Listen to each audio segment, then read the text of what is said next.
ខ្ញុំជឿជាក់ថាបងប្អូនមិនតិចគ្នាទេដែលគាត់ធ្លាប់បានទស្សនាវីដេអូរបៀបក្នុងការធ្វើមន់អប់អំបិលរបស់ខ្ញុំដោយសារតែនៅក្នុងវីដេអូនោះរហូតមកដល់ថ្ងៃនេះមានបងប្អូនចូលរួមទស្សនាជាង3លាននាក់ហើយក៏ជាវីដេអូមួយដែលមានបងប្អូនសាកល្បងធ្វើតាមច្រើនជាងគេប៉ុន្តែយ៉ាងណាវិញបងប្អូនខ្លះគាត់ធ្វើទៅបានលទ្ធផលល្អគាត់ចែកម្លែកនោះវិញប៉ុន្តែមានបងប្អូនខ្លះគាត់ធ្វើទៅខ្លោចធ្វើទៅប្រៃធ្វើទៅគាត់ថាយើងបង្ហាញអត់ច្បាស់ធ្វើតាមមន់ឆៅមន់ដែលយើងបង្ហាញហ្នឹងវាឆៅវាអត់ឆ្អិនគាត់អត់ជឿអញ្ចឹងទៅអញ្ចឹងដោយសារថ្ងៃនេះមានមន់ស្រែដែលទើបតែមកដល់ថ្មីក៏ឆ្លៀតថតវីដេអូហ្នឹងស្របពេលនេះបង្ហាញជូនបងប្អូនតែម្ដងហើយសូមបញ្ជាក់ដែរថាវីដេអូនេះលំអិតជាងមុនច្បាស់ជាងមុនហើយរៀងយឺតជាងមុនចំពោះគ្រឿងផ្សំក្នុងការធ្វើមន់អប់អំបិលនេះយើងអត់មានអីច្រើនទេបងប្អូនយើងប្រើគ្រឿងកាត់ឆ្អាបនោះមានតែគល់ស្ក្រៃរំដេងស្លឹកក្រូចហើយថែមជាមួយនឹងខ្ទឹមបារាំងបន្តិចហើយសម្រាប់អំបិលម៉ត់ក៏បានអំបិលគ្រួសក៏បានគឺជាគ្រឿងសោះគ្រឿងប្រឡាក់សាច់របស់យើងហើយសម្រាប់ការក្រាលពីក្រោមក្នុងការអប់ហ្នឹងប្រើលុយញោមក៏បានឬក៏ប្រើស្លឹកចេកក៏បានហើយមានខ្ទះមួយហើយក៏មានគ្របដែរចំពោះមន់ស្រែដែលខ្ញុំប្រើថ្ងៃនេះគឺຂະຫນាត1គីឡូ2ខាំបងប្អូនហើយបើសិនជាបងប្អូនត្រូវការមន់ស្រែមិនថាស្រស់មិនថាប្រឡាក់គ្រឿងទេអាចកំងពីពេកសុកស្រែបានមន់ស្រែពីខាងកពតចំពោះការប្រឡាក់គ្រឿងបងប្អូនមន់គឺយើងពុះខាងទ្រូងអញ្ចឹងហើយការប្រឡាក់គ្រឿងនេះគឺ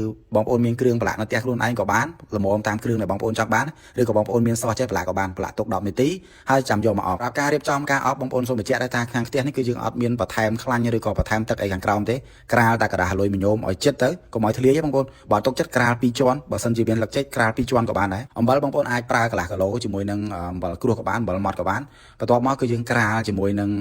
គ្រឿងកាត់ឆ្អាបយើងខាងក្រោមហើយសូមបញ្ជាក់ដែរថាប្រៃឬមិនប្រៃអាស្រ័យទៅលើមន់សាច់មន់ណាបើមន់នឹងប៉ះជាមួយនឹងអំបិលវាប្រៃបងប្អូនតែបើប្រើជាមួយនឹងចាហាយទឹកដែលភាយជាមួយនឹងអំបិលគឺអត់ទេហើយក្រាលនេះក្រាលរៀងក្រាស់បន្តិចទៅបងប្អូនដើម្បីកុំឲ្យមន់យើងគ្រឿងក្នុងក្បាលឯនេះវាប៉ះជាមួយនឹងអំបិលនាំប្រៃបន្ទាប់មកគឺយើងយកមន់ដែលយើងបានប្រឡាក់គ្រឿងហើយហ្នឹងយកមកផ្កាប់ពីខាងលើកុំឲ្យដល់អំបិលបងប្អូនបើដល់អាចប្រៃហើយកន្លែងត្រង់ចំណុចនេះខ្ញុំចង់បញ្ជាក់ជូនបងប្អូនថាសម្រាប់ការអប់មន់អំបិលឬក៏បកងកងាដែលខ្ញុំបង្ហាញជូនបងប្អូនកន្លងមកហ្នឹងគឺខ្ញុំអត់មានប្រើខ្លាញ់ឬក៏ប្រើទឹកនៅក្រោមក្រាស់លុយញោមនោះទេហើយសួរថាខ្លោចអត់ខ្លោចទេបងប្អូនធានាជូនតែម្ដង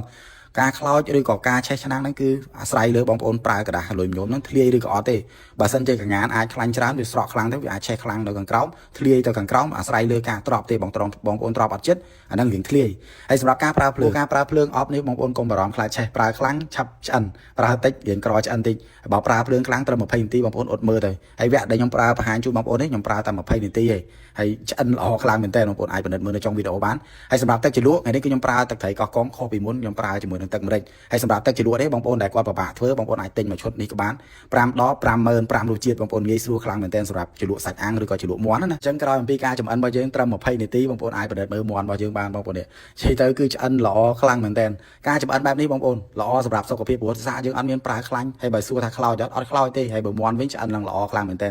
ជុះស៊ីទេបងប្អូនការធ្វើបែបនេះបងប្អូនសាកល្បងបានច្រើនបងប្អូនដែលធ្លាប់បានលទ្ធផលល្អជួយខមមិនប្រាប់ម្នាក់មួយបងប្អូនកុំឲ្យ admin ថាតែខ្លួនឯងអញ្ចឹងណាខ្ញុំឃើញ